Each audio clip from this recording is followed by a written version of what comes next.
어제 대구를 다녀왔습니다.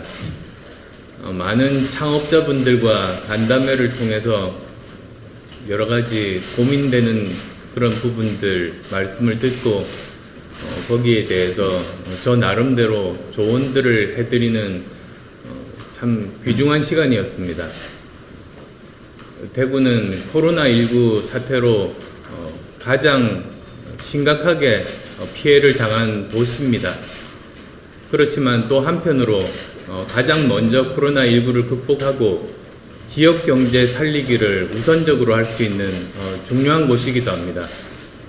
그래서 지방정부 중에서 대구가 가장 먼저 코로나19에 대한 그 대응책들, 어떻게 하면 사회적인 거리두기를 점진적으로, 체계적으로, 그리고 과학적인 데이터에 근거해서 완화시킬 수 있는 것인지, 그리고 또 거기에 따라서 지역 경제를 어떻게 살릴 것인지를 다른 지자체에도 잘 알려줄 수 있는 모범 사례로 거듭나기를 바라는 마음에서 여러 가지 조언들을 드리고 왔습니다. 아무쪼록 대구를 포함해서 우리나라 전역에 걸친 많은 도시들에서 이러한 시도들이 활발하게 시행될 수 있기를 바랍니다. 지난 토요일은 고 노무현 대통령 서거 11주기였습니다.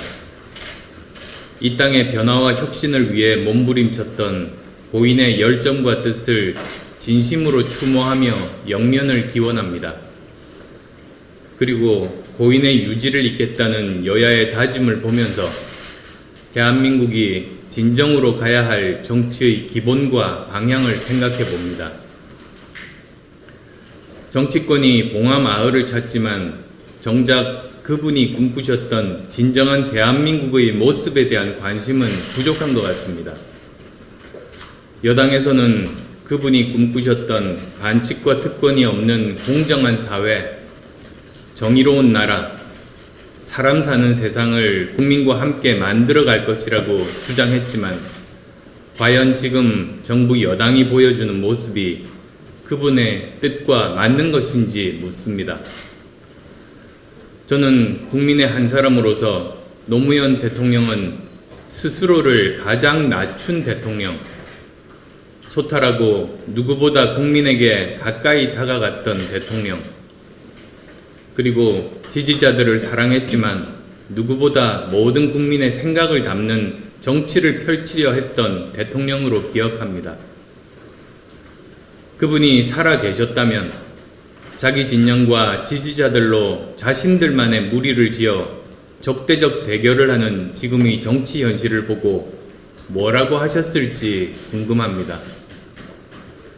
노무현 대통령은 자신과 자기 편에 너무나도 철저하고 엄격한 분이셨습니다. 유명을 달리하신 것도 어찌 보면 진정으로 명예를 소중하게 생각하고 역사의 발전과 진보를 결코 멈출 수 없었기 때문일 것입니다. 그분이 살아계셨다면 지난해 조국 사태와 지금의 윤미향 씨 사태에 어떻게 대응하셨을까요? 아마도 부끄러운 줄 알아야지 라며 일갈하시지 않았을까요? 저는 노무현 대통령을 자신의 이념보다 대한민국의 미래를 더 중요시했던 대통령으로 기억합니다.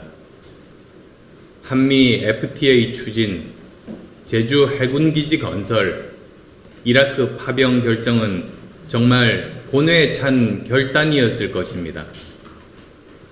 지지자들에게 엄청나게 비난받고 반대파들에게는 의심을 받았지만 역사는 그때 그 결정이 옳았음을 증명하고 있습니다. 노무현 대통령은 누구보다 관용과 통합을 염원했던 대통령이셨습니다. 민주당 간판으로 부산에 계속 출마한 것은 단순히 지역주의 극복 차원을 넘어 서로가 상대를 인정하고 관용의 정신으로 국민 통합을 이루고 싶었던 것으로 이해합니다. 그러기에 비록 이루어지지는 못했지만 국민 통합의 정치를 실현할 수만 있다면 야당과의 대연정도 과감하게 주장할 수 있었던 것입니다. 지금 여야가 진정한 협치를 실현하려면, 최악으로 평가받는 20대 국회의 전철을 밟지 않으려면 배제와 증오, 단절과 부정이 아닌 미래로 함께 손잡고 나아가려는 포용과 진취적 자세가 필요합니다. 지금 여당은 노무현 없는 노무현 시대를 이야기하지만 먼저 진정한 노무현 정신의 DNA가 있는지 묻고 싶습니다. 관용과 통합의 정신은 실종되고 남에게는 엄격하지만 스스로에게는 한없이 관대하고 객관적인 진실에는 관심 없고 주관적 정의만을 내세우고 있는 것은 아닌지 돌아보아야 합니다. 최근 여당이 보여주고 있는 태도와 모습은 노무현 대통령께서 강조했던 반칙과 특권 없는 세상과는 너무나 거리가 멉니다. 지금 177석, 사실상 180석의 거대 여당이 보여주고 있는 인식과 태도가 계속된다면 반칙과 특권은 일상화되고 정의와 공정, 공동체의 건강성과 보편적 가치는 무너질 것입니다. 진영에 속한 기득권 세력은 더욱 강화될 것입니다.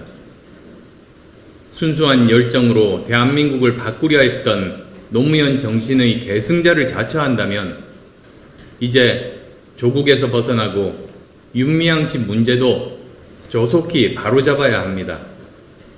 정치 권력을 이용해서 한명숙 전 총리 재판의 실체적 진실을 뒤집으려는 시도를 당장 중단해야 합니다. 노무현 전 대통령의 정치에서 얻는 교훈은 이념과 진영을 뛰어넘는 문제 해결 중심의 합리적이고 실용적인 개혁입니다. 노무현 대통령의 그때 그 결단들은 우리 정치가 어디로 어떻게 가야 하는지를 분명하게 제시해주고 있습니다. 가뜩이나 어려운 국내외 나라 사정이 코로나19로 더 어려워졌습니다. 포스트 코로나19 시대를 맞아 비상한 각오로 정파의 당리당략을 넘어 국민 모두를 생각하는 국가의 생존 전략을 진정성 있게 생각해야 합니다.